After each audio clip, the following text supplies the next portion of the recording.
that I can, because now I have become so and so popular, and therefore I can speak any kind of words, and I can take the entire society to be granted. No doubt. There is something very dirty in his mind that has been vomited by way of this program. In Nupur's case, my lord, there were threats, and my lord, there the statement was much worse. अभिनव चंद्रचूड़ की surprise entry ने हम सबको shock कर दिया, पर क्या आपको पता है कि उन्होंने सुप्रीम कोर्ट के सामने इस केस में क्या आर्ग्यूमेंट्स रखे हैं? काला साहब, आपके भाई का केस लड़ने का मुझे एक मौका दीजिए, उसके तकदीर के सितारे पलट जाएंगे, मैं कह रहा हूं आपसे। अभिनव चंद्रचूड़ एक डेजिग्नेटेड सीनियर एडवोकेट हैं जो लगभग पिछले 11 सालों से बॉम्बे हाई कोर्ट में प्रैक्टिस कर रहे हैं। ये वही बॉम्बे हाई कोर्ट है जहां पर एक समय पर उनके पिता डीवाई चंद्रचूड़ भी प्रैक्टिस किया करते थे, और 2000 में उनके पिता को इसी बॉम्बे हाई कोर्ट से जज नियुक्त किया गया था। अभिनव ने 2008 में गवर्नमेंट लॉ कॉलेज मुंबई से LLB और BLS की डिग्री हासिल की थी। इसके बाद उन्होंने हार्वर्ड लॉ स्कूल से LLM की, जहां से एक समय पर उनके पिता डीवाई चंद्रचूड़ ने भी LLM और डॉक्टरेट इन जुरिडिकल साइंसेज की डिग्री हासिल की थी। इसके बाद उन्होंने masters of science of law और doctor of juridical sciences Stanford law school से की है। तो अभिनव चंद्रचूड़ की सरप्राइज एंट्री के बारे में कुछ इंटरेस्टिंग फैक्ट्स जान लेते हैं। इन 8 साल 6 महीनों में जब तक D Y Chandrachud Allahabad high court के चीफ जस्टिस थे और बाद में जब वो CJI बने, इस पूरे कार्यकाल के दौरान अभिनव चंद्रचूड़ ने विलफुली सुप्रीम कोर्ट में पेश होने से इनकार कर दिया था। यानी उनके पास केसेस तो सुप्रीम कोर्ट के आते थे, बट वो इन किसी भी केसेस की पैरवी सुप्रीम कोर्ट के सामने नहीं करते थे। और अगर हम डीवाई चंद्रचूड़ के टाइम की बात करें, जब उनके पिता YV चंद्रचूड़ 1982 से 85 तक CJI रहे, उस दौरान डीवाई चंद्रचूड़ देश की किसी भी अदालत में पेश नहीं हुए थे। उनका ये मानना था कि इस पेशे की ईमानदारी को बरकरार रखने के लिए उन्होंने विलफुली प्रैक्टिस नहीं की। अब रणवीर अलाहाबादिया केस के ऊपर आ जाते हैं। तो रणवीर अलाहाबादिया के केस को अगर आप ढंग से समझना चाहते हैं, यानी लॉ के पर्सपेक्टिव से समझना चाहते हैं, तो आपको सबसे पहले 2 चीजों के बीच में डिफरेंस पता होना चाहिए। वो है ऑब्सैनिटी और प्रोफैनिटी। ऑब्सैनिटी किसी भी कंटेंट को तब कहा जाता है जब उसमें एक सेक्सुअल एक्टिविटी इन्वॉल्व होती है, यानी वो कुछ ऐसे एक्ट्स करते हैं जो कि सेक्सुअली अपीलिंग होते हैं। और प्रोफैनिटी एक जनरल टर्म है जिसमें वल्गर और ऑफेंसिव लैंग्वेज शामिल है।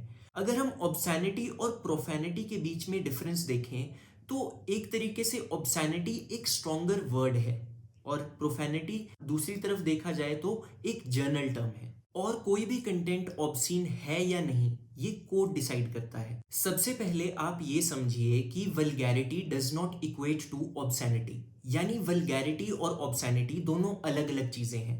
Mayor words can not amount to obscenity unless they have the elements of lustfulness, और वो लस्टफुल एलिमेंट्स होना ही आवश्यक नहीं है।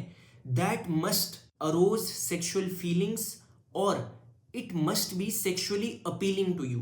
मतलब कि कोई भी कंटेंट ऐसे ही ऑब्सीन नहीं हो जाता है, उसकी कुछ प्री कंडीशंस हैं। अब समझते हैं कि सेक्सुअली एक्सप्लिसिट एक्ट और कंडक्ट होता क्या है, जो कि सेक्शन 67A IT एक्ट की स्कीम को अट्रैक्ट करने के लिए आवश्यक है। अगर कोई चीज सेक्सुअली एक्सप्लिसिट नहीं है तो वो इन प्रोविजंस को अट्रैक्ट करेंगी ही नहीं। तो सेक्सुअली एक्सप्लिसिट वो चीज होती है बेसिकली जिसमें एक्चुअल या स्टिमुलेटेड सेक्सुअल इंटरकोर्स दर्शाया जाता है। इस पूरी डेफिनेशन के मुताबिक हमें ये पता चलता है कि प्रोफैनिटीज और जो स्वेयर वर्ड्स हैं वो सेक्सुअली एक्सप्लिसिट एक्ट या कंडक्ट के अंडर फॉल ही नहीं करते। एक जो पॉइंट रणवीर और समय के केस के फेवर में है वो है पुश मीडिया और पुल मीडिया का। पुश मीडिया बेसिकली टेलीविजन और रेडियो को कहा जाता है, जहां पर मीडिया को कंज्यूमर को डिलीवर किया जाता है without much interaction on their part. अगर इसको आसान भाषा में समझे तो इसका ये मतलब है कि कंज्यूमर एक्टिवली उस मीडिया को सीक नहीं कर रहा होता है।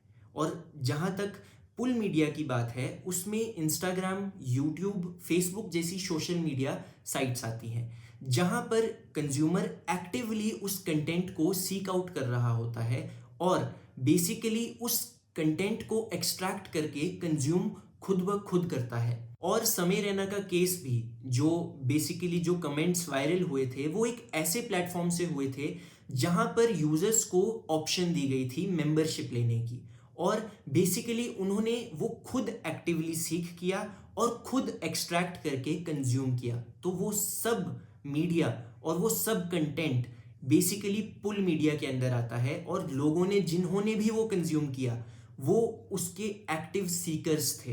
अब आ जाते हैं अभिनव चंद्रचूड़ के आर्ग्यूमेंट्स के ऊपर।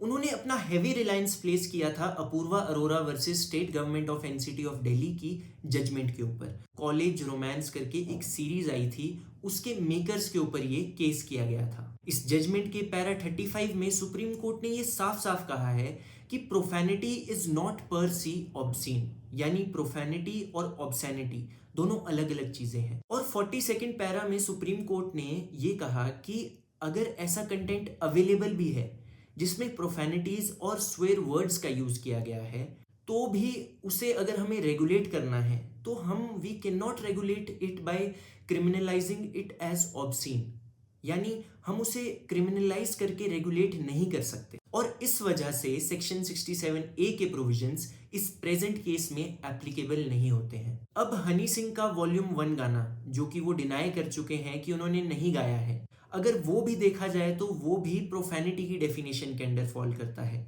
ना कि ऑब्सैनिटी के। अब आप सोच रहे होंगे कि रणवीर अलावादिया ने स्टेटमेंट तो गलत पास की और कमेंट भी इतना गलत था कि पूरी सोसाइटी उनके खिलाफ हो गई। तो बेसिकली देखिए, किसी भी एक्ट को इलीगल तभी माना जाता है जब वो ऑफेंस की श्रेणी में फॉल करे। और अभिनव चंद्रचूड़ के आर्ग्यूमेंट्स भी इस केस में यही थे कि मोरालिटी के ग्राउंड्स पर the statement is disgusting, but whether it falls under the category of a criminal offence is another question. और इस बात से मुझे इनके पिता डीवाई चंद्रचूड़ की एक फेमस लाइन याद आती है।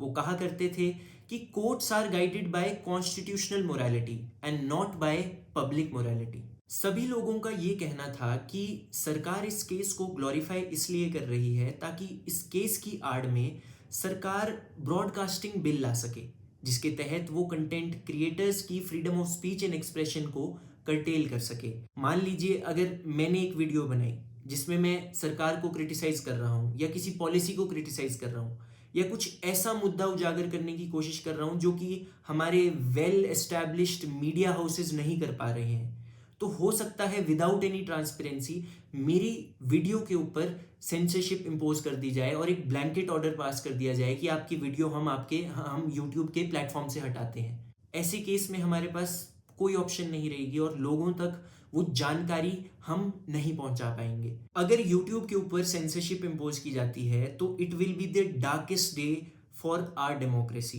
क्योंकि आज के टाइम पे जहां पर प्रोपेगेंडा बेस्ड मीडिया हाउसेज एक सेट न्यूज चलाते हैं, वहां पर यही कंटेंट क्रिएटर्स हैं जो YouTube पर अपनी वीडियो डालकर असलियत जनता के सामने लाते हैं। अगर आपको महाकुंभ का याद होगा तो हमारे चैनल में बहुत पहले हमने ये वीडियो डाल दी थी कि महाकुंभ में जो पानी की क्वालिटी संगम पर है और जो गंगा की वाटर क्वालिटी है वो दोनों ही बहुत ही दूषित है, पर लोगों को यकीन नहीं हुआ और हमें उल्टा हेट मिली। हमने भी अपनी पिछली वीडियो में रणवीर अलावादिया को क्रिटिसाइज किया था कि उन्होंने बहुत ही डिसगस्टिंग रिमार्क्स दिए हैं और मैं अभी भी उस स्टैंड पर हूं। पर जब एक इंसान ने अपॉलॉजी दे दी तब भी आप लोग उसको इतना ग्लोरीफाई करके दिखा रहे हैं जैसे कि कोई मुद्दे रहे ही नहीं है। महाकुंभ की वाटर क्वालिटी का कोई मुद्दा नहीं है, मणिपुर के सीएम ने रिजाइन किया, उनकी जो ऑडियो लीक हुई उसके ऊपर कोई मुद्दा नहीं है। ये सब मुद्दे दबाने के लिए इन सब चीजों को ग्लोरीफाई किया जाता है और इस सब से हमें ये पता चलता है कि आज के समय पर इंडियन मीडिया का क्या स्तर है। The media is becoming terribly invasive, intrusive. There are cases of perversion of justice, miscarriage of justice, purely because of press action. And I don't believe that the press is doing a great job in reporting cases. They become partisan, they sometimes become almost mean and cruel. And there have been terrible miscarriages of justice because of the influence of the press. अगर आपने ये पूरी video आखिर तक देखी है और आपको ये वीडियो पसंद आई तो सब्सक्राइब का बटन दबाना ना भूलें। जय हिंद, जय भारत।